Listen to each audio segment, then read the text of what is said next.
au tableau. Je ne peux pas, madame. Oh, excusez-moi, mon petit.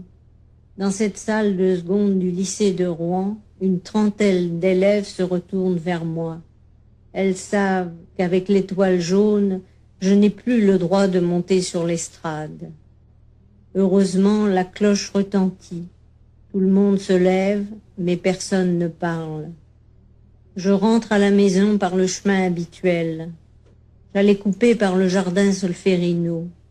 Avec une étoile jaune, on ne rentre pas dans un square. Ce jour-là, beaucoup d'élèves ont fait le tour avec moi.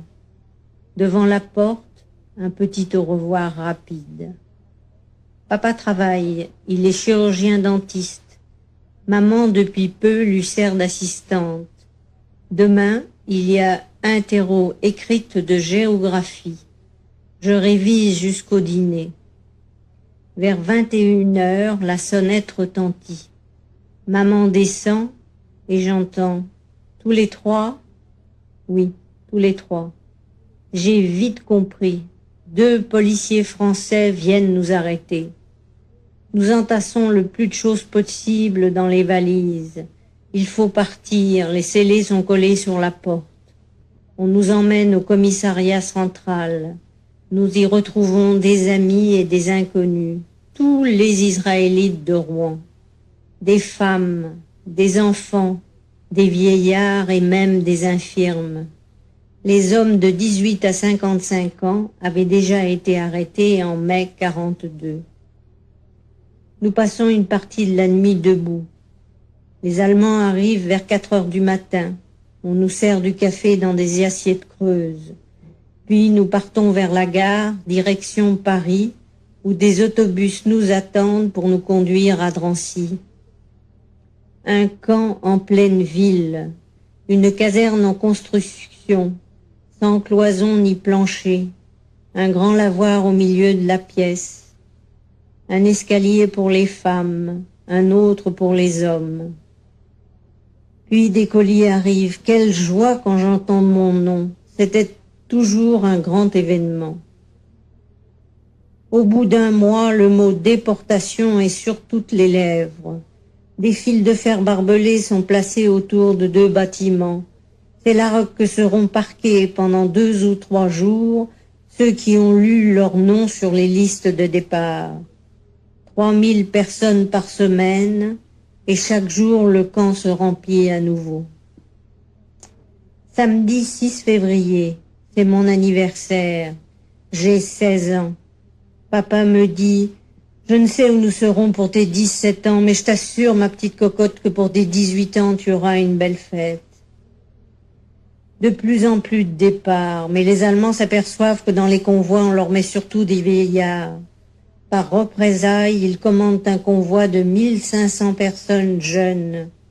Des listes sont affichées toutes les 2 heures. Pas de Holstein, mais tant d'amis nous quittent. Maman et moi, nous nous serrons l'une contre l'autre dans cette grande pièce vide. Un soir, j'ai mal à la gorge, j'ai la diphtérie. Dès le lendemain, je dois partir à l'hôpital, sans dire au revoir ni à mon père ni à ma mère. Je ne les reverrai plus jamais. Je suis placée au bout d'un mois dans un centre d'enfants dont les parents ont été déportés. Ce n'est pas la liberté, car nous sommes sous contrôle allemand. D'abord Paris, ensuite Louvciennes à 25 kilomètres. Je reprends mes études. Les petits vont à l'école, mais on manque de personnel. Je décide de devenir monitrice. Je suis dans une chambre avec 9 petits de 4 à 7 ans. Je m'en occupe jour et nuit. Je vois un jour ma grand-mère arriver. Elle ne peut parler. Elle me tend une lettre, leur dernière lettre. Mes parents venaient de quitter Drancy le 20 novembre 43, direction inconnue. Le 22 juillet 44, il est 6 heures du matin.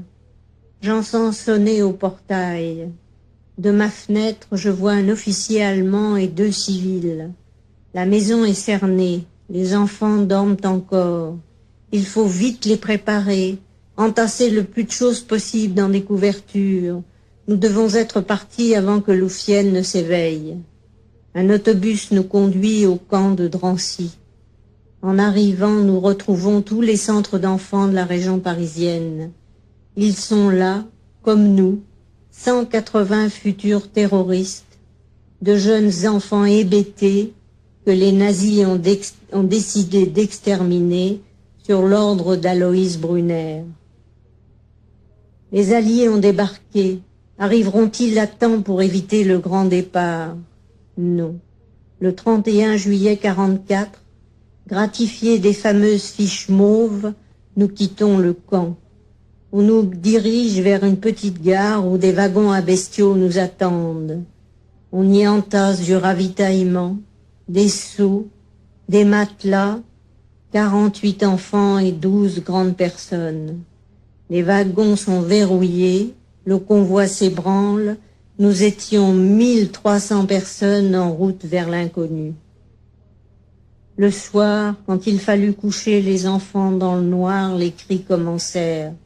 Impossible de dormir. Il fait chaud, ils ont soif, l'air commence à manquer. Le soir même, nous traversions le Rhin. La troisième nuit, il commence à y avoir un peu de calme. Les enfants dorment. Le train s'arrête.